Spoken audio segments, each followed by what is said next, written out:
রাতের রানীর সাথে নিজের বেডরুমেই নিজ স্বামীকে হাতানাতে ধরলেন স্ত্রী।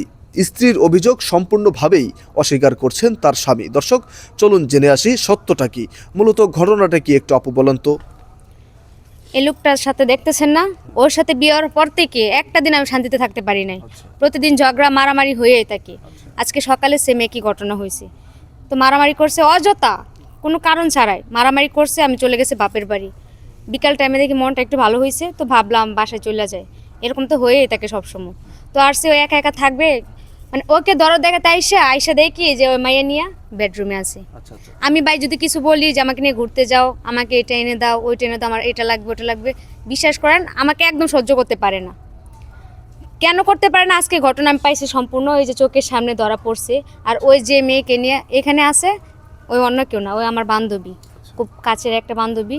ওরা আমি সাজাইছি, ওর রাতের রানী বানাইছি আমি। মানে কেন করছেন এটা? আপনার স্বামীকে পরীক্ষা করার জন্য? হ্যাঁ, আমার স্বামীকে পরীক্ষা করার জন্য। আর কেন মূলত এই কাহিনীটা করে আচ্ছা আর কিভাবে করে, আজকে তো চোখের সামনে দেখছি। হয়তো প্রতিদিন চোখের আড়ালে দেখতাম, আজকে চোখের সামনে ধরা পড়ছে। আচ্ছা আর ওই নির্লজ্জকে নিয়ে আমার কথা বলার মতো মুড এখন আর নেই ভাই।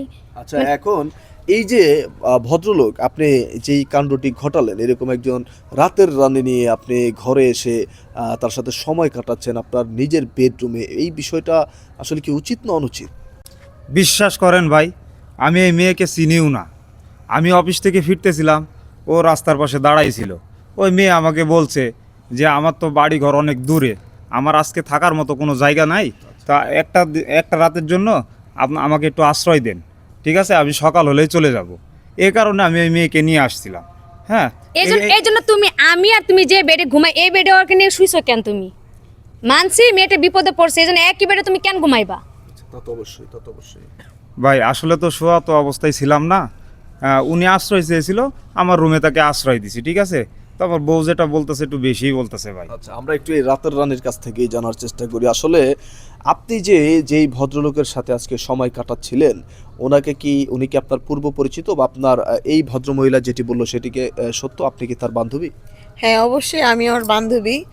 আমি আমার মূলত বান্ধবীর ঘটনাটা কি হয়েছিল একটু বিস্তারিত আচ্ছা, বলেন। আমি আমার বান্ধবীর সাথে অনেক পরিচিত, অনেক আগে থেকেই। তো একদিন আমারে বললো কি, বান্ধবী আমার স্বামী আমার অনেক অত্যাচার করে। কেন করে আমি জানি না, কিন্তু তুই আমার একটু হেল্প কর, দেখ আমার জামাই মানে কি চায়। আচ্ছা এ কারণে আমি ওর জামাইয়ের পরীক্ষা করার জন্য আজকে এখানে আসলাম। তো হাতে নাতেই তো ধরলো আমাদেরকে। তো ওর জামাই যে কত বড় চরিত্রহীন, এটা আমার বান্ধবীর আমি দেখাই দিলাম যে ওর জামাই আসলে ভালো নাকি খারাপ। বুঝতে পারছি। এত অত্যাচার করার পরও ওই আমাকে বারবার মারার পর আমি বাপের বাড়ি থেকে ওর জন্য চলে আসি। আর আমার চোখের সামনে এগুলো করে। আড়ালে তো আরো অনেক কিছু তুমি করো। আচ্ছা, এখন আপনি যে আপনার স্বামীকে পরীক্ষাটা করালেন, পরীক্ষা করে কি বুঝলেন এবং এখন কি পদক্ষেপ নিতে চাচ্ছেন? বুঝলাম যেটা, ওর চরিত্র একদম ভালো না। ওই বাইরের মহিলাদের সাথে মেলামেশা করে ওদের সাথে সময় কাটায়। আর আমি ওর সংসার করব না।